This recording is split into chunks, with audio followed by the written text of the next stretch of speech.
오늘 우리가 함께 볼 하나님의 말씀은 창세기 39장 1절부터 3절입니다. 우리 다 같이 봉독하겠습니다. 시작. 요셉이 이끌려 애굽에 내려가매 바로의 신하 친위대장 애굽 사람 보디발이 그를 그리로 데려간 이스마엘 사람의 손에서 요셉을 산이라. 여호와께서 요셉과 함께 하심으로 그가 형통한 자가 되어 그의 주인 애굽 사람의 집에 있으니 그의 주인이 여호와께서 그와 함께 하심을 보며 또 여호와께서 그의 범사에 형통하게 하심을 보았더라.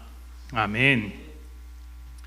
자, 오늘부터 5월 마지막 주까지 수요일이 몇 번 남았을까요? 오늘까지 포함해서 3주가 남았습니다. 그래서 5월 달이 끝나면 창세기도 끝나게 되는데 이 3주 동안 우리가 마지막 50장까지 창세기 50장까지 하나하나 살펴볼 텐데 그 중에서 남은 3주는 이제 5월달 창세기 후반부에 있는 요셉의 인생, 그리고 유다의 인생, 그리고 마지막으로 야곱의 인생을 차례대로 정리해 보도록 하겠습니다.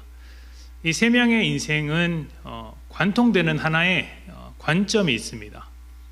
겉으로는 드러나지 않는, 보이지 않는 시간 속에서 하나님이 어떻게 일하셨는가를 찾아보는 그런 재미가 있는데 이 3주 동안 그렇게 한번 찾아보도록 하겠습니다. 오늘은 첫 번째 시간으로서 요셉에 대한 인생, 요셉에 대한 이야기를 좀 해보려고 합니다. 요셉을 관통하는 단어, 요셉 하면 생각나는 단어 두 가지가 있습니다. 혹시 여러분 무엇인지 아십니까? 첫 번째가 꿈이죠. 꿈. 두 번째는 무엇일까요? 글쎄요. 형통이라는 단어입니다. 보통 요셉을 말하면 꿈을 꾸는 사람이라는 이야기로 우리가 참 많이 알고 있고 또 형통한 사람이라는 설명을 많이 하게 되죠. 일단 꿈은 요셉의 인생을 풀어가는 열쇠 같은 역할을 합니다. 처음 인생을 시작할 때도 꿈과 함께 시작을 하죠. 하나님께서 자신의 계획을 꿈에 담아서 보여주시는데 그 꿈이 형제들과의 갈등을 일으키는데 하나의 역할을 합니다. 또 감옥에 끌려간 요셉이 총리가 되는 과정에 있어서 아주 결정적인 역할을 하는 것도 꿈입니다. 감옥 속에서 잡혀온 2명의 관원장, 아주 중요한 직책을 가진 관원장의 꿈을 해몽해주고 또 그 일로 인해서 바로의 꿈까지 풀어주는 기회를 갖게 되는데 꿈이 그의 인생을 새롭게 열어주는 키와 같은 역할을 한 것이죠. 꿈은 요셉의 인생에서 아주 중요한 역할을 담당하고 있었습니다. 반면 형통이라는 단어는 조금 애매한 구석이 있습니다. 형통이라는 것은 보통 국어사전을 보면 온갖 일이 뜻대로 잘 되고 번영하다라는 뜻을 가지고 있습니다. 내가 무슨 일을 하든지 내 뜻대로 잘 되는 것, 그냥 잘 되는 것이 아니라 내 뜻대로 잘 되고 그냥 잘 되는 것을 넘어서 번영할 때, 훨씬 더 커지고 넉넉해질 때 형통이라는 말을 사용할 수 있다라고 하는 것이죠. 내 뜻대로 하는 일마다 술술 잘 풀리고 그리고 아무런 장애물이 없고 아무런 어려움이 없으면 형통한 삶이라고 합니다. 그래서 우리가 보통 만사형통이라는 단어를 쓰기도 하죠. 모든 일이 다 잘 되면 그야말로 만사형통입니다. 그래서 보통 형통한 삶을 생각하면 사업이 성공하고 자식들도 별 문제 없이 잘 자라고 건강하고 그렇게 아무 문제가 없는 인생을 살아갈 때 형통한 인생이라고 이야기를 하는데 과연 요셉이 그러한 인생이라고 할 수 있을까요? 보통 요셉을 형통한 인생이라고 부르는 이유는 딱 한 가지입니다. 그가 마지막에 총리라는 결과물을 들었기 때문입니다. 그 총리로 올라간 인생의 마지막 부분을 보고 인생의 결과물을 보고 저 사람은 형통한 인생이다라고 설명을 하죠. 이것은 끝이 좋으니 다 좋다라는 말과 같습니다. 끝에는 성공했으니 그 나머지 과정은 다 좋다는 의미인데 그렇다면 여러분은 요셉과 같이 살고 싶겠습니까? 요셉은 가족에게 버림받고 구덩이에 던져졌습니다. 그곳에서 죽음의 위협을 느끼다가, 죽음의 위기를 느끼다가 그 이집트로 가는 상인들에게 팔려갔습니다. 언제 죽을지 모르는 감옥에 억울한 누명을 쓰고 들어가기도 했습니다. 그렇게 또 수년의 세월을 보냈죠. 그 모든 기간, 가족으로부터 버림받고 나서 감옥에서 언제 죽을지 모르는 그런 견뎠던 시간이 계산해 보면 약 13년 정도가 됩니다. 그렇게 13년을 보낸 뒤에 총리에 올라가면 그것이 형통한 인생이었다고 말할 수 있을까요? 인생 역전했다, 어려운 시기를 건너서 드디어 성공했다라는 말을 할 수는 있어도 그 인생 자체가 형통한 인생이었다고 말하기는 조금 어렵습니다. 여러분은 그렇게 가족에게 버림받고 죽음의 위기를 겨우 견뎌내고 언제 죽을지도 모르는 감옥 속에서 수년을 보낸 뒤에 총리에 올라가고 싶으십니까? 아니면 그냥 편안하게 살고 싶습니까? 총리에 가고 싶으세요? 편안하게 살고 싶으세요? 감사합니다. 혹시라도 총리 되고 싶다고 하실까봐 역시 그런 형통은 바라지 않는군요. 누구나 다 같을 것입니다. 누구나 다 그렇습니다. 그런데 성경은 왜 이러한 인생을 살고 있는 요셉을 형통한 인생이라고 하고 있을까요? 그것은 형통에 대한 관점이 다르기 때문입니다. 오늘 말씀에서 요셉을 형통한 사람이라고 부르고 있습니다. 그런데 이때의 시점이 언제냐면 노예로 팔려가서 종살이 할 때였습니다. 말씀을 다시 한번 봅시다. 창세기 39장 1절부터 3절입니다. 요셉이 이끌려 애굽에 내려가매 바로의 신하 친위대장 애굽 사람 보디발이 그를 그리로 데려간 이스마엘 사람의 손에서 요셉을 산이라. 여호와께서 요셉과 함께 하심으로 그가 형통한 자가 되어 그의 주인 애굽 사람의 집에 있으니 그의 주인이 여호와께서 그와 함께 하심을 보며 또 여호와께서 그의 범사에 형통하게 하심을 보았더라. 아멘. 자, 또 하나 말씀을 보겠습니다. 39장 23절입니다. 23절 제가 봉독합니다. 간수장은 그의 손에 맡긴 것을 무엇이든지 살펴보지 아니하였으니 이는 여호와께서 요셉과 함께 하심이라. 여호와께서 그를 범사에 형통하게 하셨더라. 아멘. 이때가 언제였냐면 한 번은 억울한 누명을 덮어 쓰였을 때, 한 번은 노예로 팔려가서 남의 집에 종살이 할 때, 이렇게 두 번입니다. 이 두 순간 모두 인생이 매우 잘 풀린 순간이라고 말하기는 어렵습니다. 그런데도 요셉의 인생을 두고 형통하다라고 이야기하고 있습니다. 왜 그럴까요? 주인과 간수장에게 인정받을 정도로 일이 잘 풀려서 형통한 인생이라고 말했을까요? 그렇다면 사실 그를 붙잡아둔 보디발 장군이 훨씬 더 형통한 인생이라고 말할 수 있겠죠. 요셉이 형통한 인생이라고 말했던 것은 그의 인생이 생각대로 잘 풀려서는 아닙니다. 그러면 왜 형통한 인생이라고 말할까요? 맞습니다. 말씀을 보니 하나님께서, 여호와께서 그와 함께 하셨기 때문이다라고 이야기를 합니다. 앞에서 형통의 의미를 무엇이라고 했습니까? 국어사전을 보면 온갖 일이 뜻대로 잘 되고 번영하는 것, 내 뜻대로 일이 술술 잘 풀리는 것이라고 했습니다. 이 형통의 초점이 누구에게 있습니까? 나에게 있어요. 내 일이 잘 풀리는 것에 있죠. 내가 잘 풀리면 형통입니다. 그런데 이런 시각으로 인생을 들여다보면 언제나 하나님과의 관계 속에서 문제가 생기게 됩니다. 교회에서 종종 일어나는 일인데 두 분이서 열심히 기도하다가 한 분은 응답을 받고 한 분은 응답을 받지 못했습니다. 한 분은 하는 일, 어떤 일, 두 문제를 놓고 똑같이 기도를 했는데 한 분은 그 일이 잘 풀리고 한 분은 안 풀리게 되는 일들이 생각보다 많습니다. 그러면 그 일이 잘 풀리는 입장이야 하나님께 감사하겠지만 잘 안 풀린 입장에서는 어떻겠습니까? 억울하죠. 기도를 해도 내가 더 열심히 한 것 같고 훨씬 더 많이 한 것 같은데 왜 나보다 적게 기도한 저 사람이 더 잘 될까? 도무지 이해가 되지 않습니다. 억울하죠. 그때부터는 일이 안 되는 것이 다 하나님 때문처럼 여겨집니다.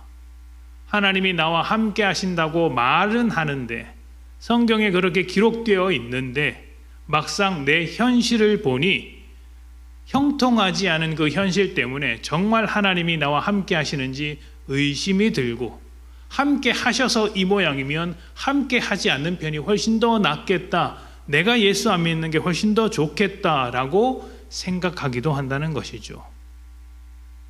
요셉을 볼 때도 그렇습니다. 우리가 요셉을 어떻게 보느냐면, 요셉의 형통과 요셉이 총리가 된 그 결과를, 그 인생에 드러난 결과를 자꾸 엮으려고 하는데, 그 이유가 형통이 곧 잘 되는 것이기 때문입니다. 내가 잘 되는 것이 형통인데, 그러한 관점으로 요셉을 보니 요셉도 잘된 결과를 가지고 있어서 그를 보고 형통한 인생이다라고 판단하게 되는 것이죠.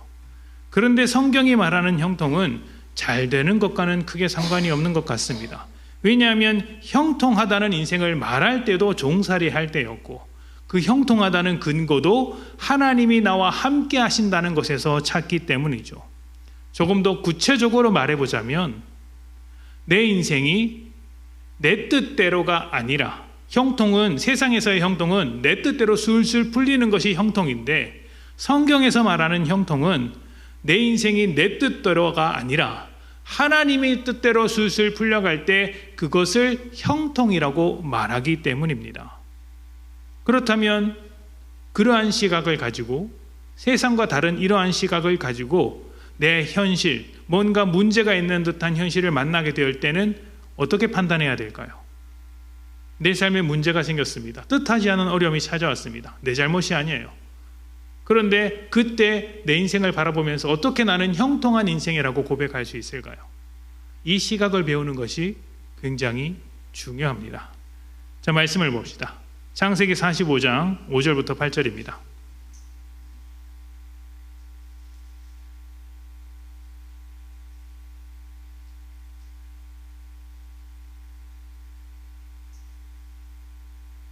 창세기 45장 5절부터 8절.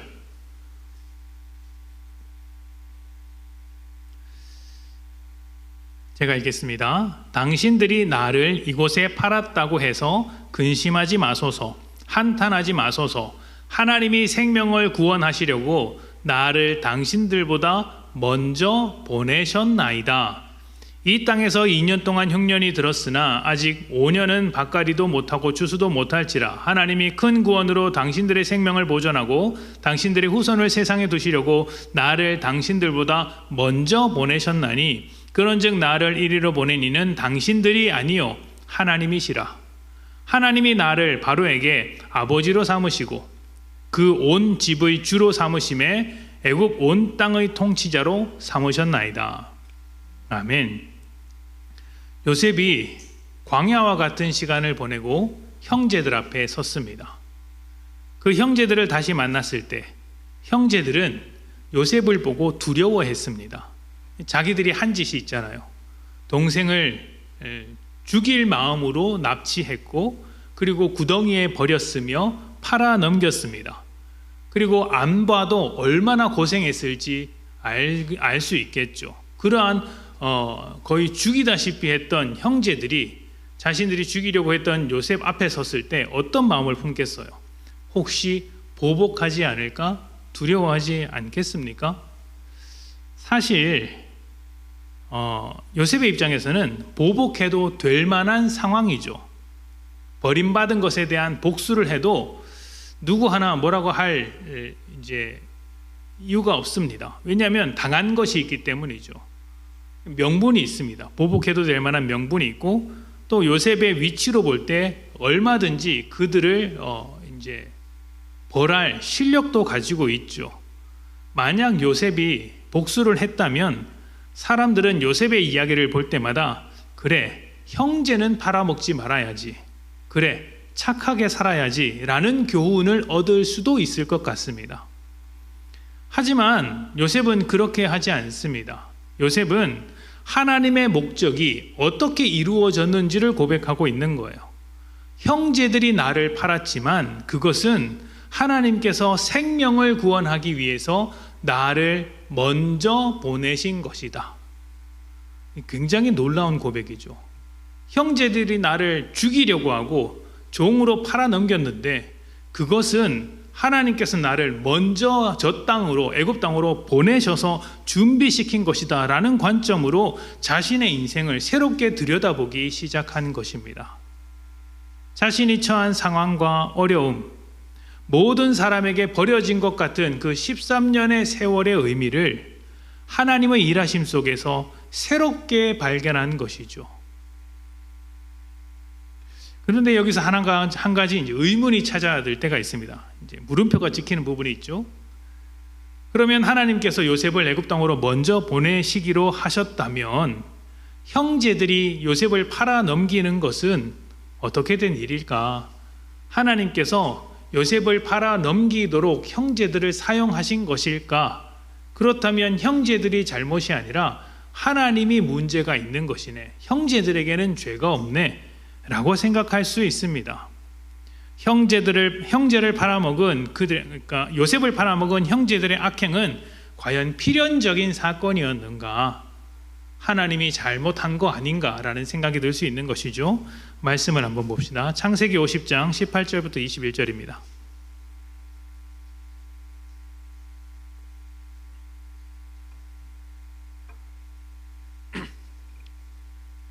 우리 같이 읽어볼까요? 18절부터 21절 시작.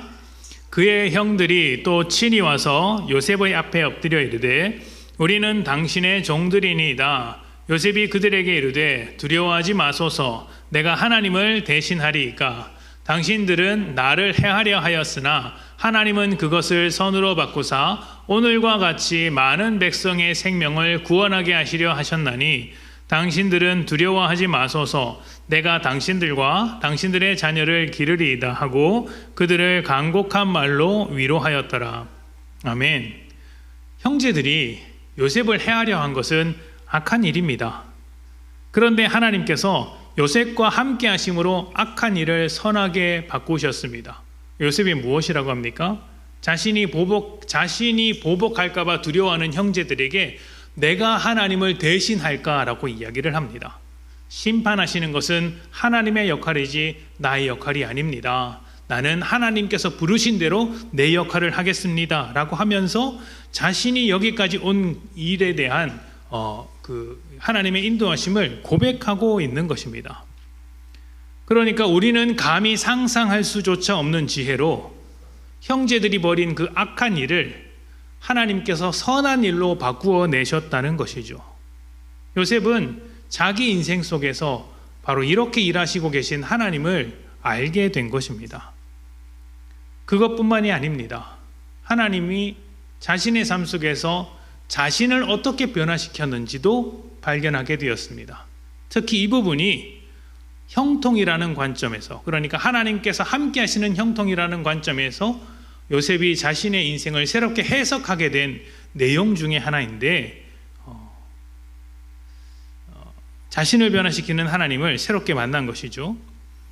여러분, 요셉의 처음 모습을 잘 기억해 보십시오. 우리가 지난주에도 살짝 언급을 했는데, 요셉은 아버지와 형들의 관계가 얼마나 나쁜지 크게 관심이 없던 철부지 아이였습니다.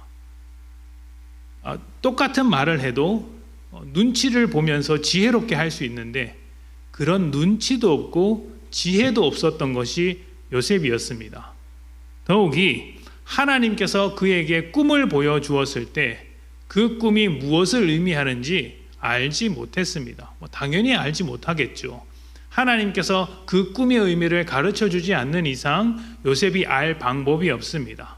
그런데 대충 그가 어떤 꿈인지 짐작했을지는 모르겠습니다. 다만 굉장히 좋은 꿈이라는 걸 알았겠죠. 그래서 그것을 형제들에게 자랑하듯 말했습니다. 자기중심적이죠. 하나님의 뜻에 대한 관심은 없고 자기에 대한 관심으로 가득 차 있습니다. 하나님과의 관계도 미성숙하고 현명하지도 않고 지혜도 없습니다. 그런 요셉이 13년이라는 긴 고난 속에서 조금씩 변화되기 시작합니다. 어떻게 변화되었을까요? 창세기 39장 7절부터 9절입니다.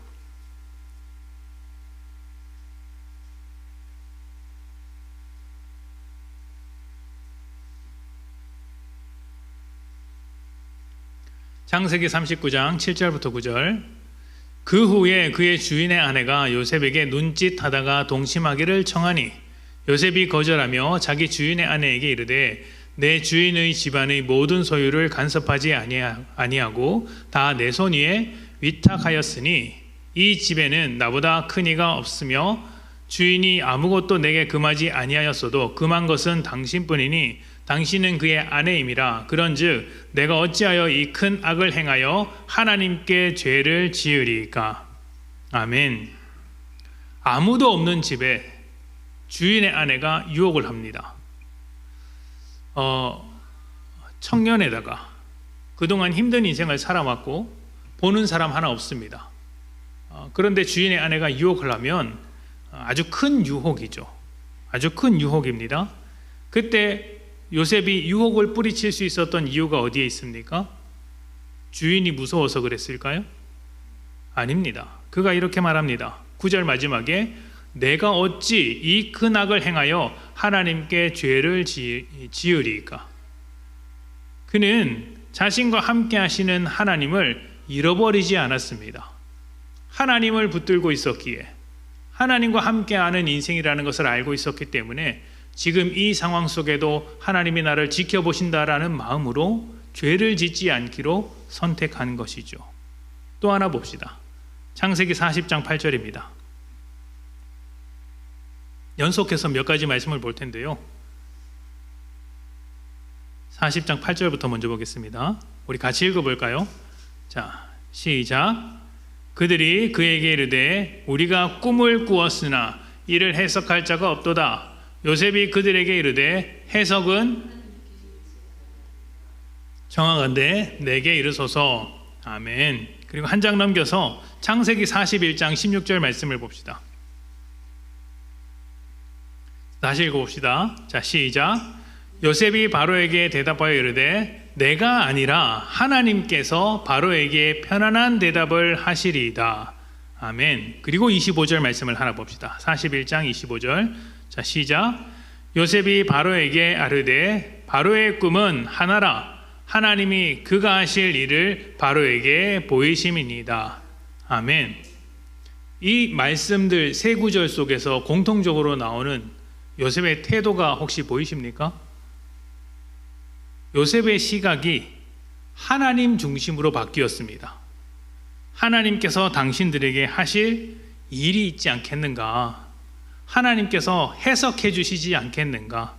하나님께서 하실 일을 바로 당신에게 보여주지 않겠는가? 하나님 중심으로 바뀐 것이죠. 그동안 요셉이 버림받았던 시간, 노예로 살아온 시간, 감옥에 갇혀왔던 그 시간은 세상의 기준으로는 절대 형통하다고 말할 수 없는 시간들이었습니다. 버림받은 것 같고 무너지는 좌절감 속에서 살아갈 수밖에 없죠. 오히려 그를 이제 팔아넘겼던 형제들이 훨씬 더 형통하고 그의 주인이었던 보디발이 훨씬 더 형통한 인생이라고 말할 수 있습니다.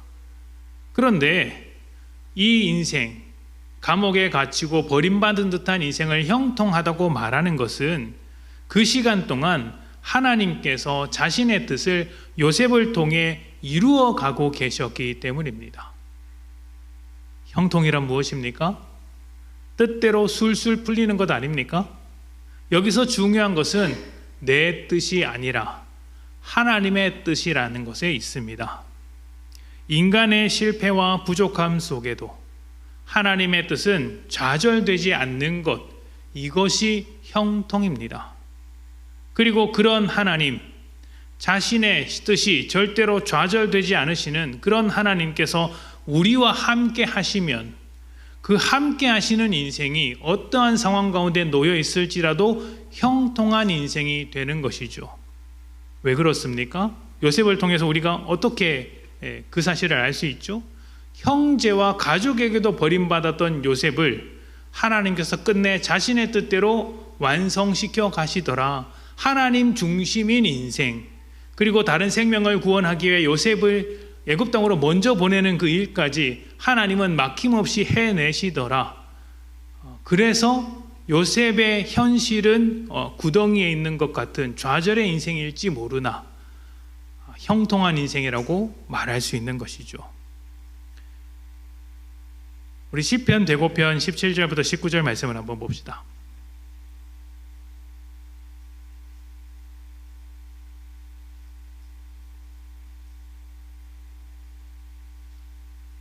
시편 105편 17절부터 19절. 시편 105편 17절부터 19절까지 말씀, 우리 17절부터 19절 함께 봉독합니다. 시작. 그가 한 사람을 앞서 보내셨으며 요셉이 종으로 팔렸도다.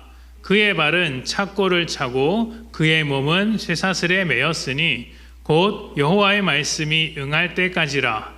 그의 말씀이 그를 단련하였도다. 아멘. 요셉의 인생을 바라본 시편의 고백입니다. 요셉의 발은 착고를 차고 그의 몸은 쇠사슬에 매였다라고 하죠. 감옥 안에 있는 요셉의 인생을 표현하고 있는 말인데, 이 표현이 사실 되게 재밌는 그리고 문학적인 표현입니다. 특히 그의 몸은 쇠사슬에 매였다라고 할 때 그의 몸은 단순히 육체를 말하는 것이 아니라 육체와 영혼을 함께 사용할 수 있는 단어예요. 그러니까 그의 영혼이 쇠사슬에 칭칭 감겼다. 그의 존재 전체, 영혼 깊은 곳까지 완전히 잠식당했다. 쇠사슬에 잠식당했다라고 하는데 어떻게 표현하는 게 좋을까요? 어떤 목사님의 말에 따르면 완전히 넋이 나간 상태다.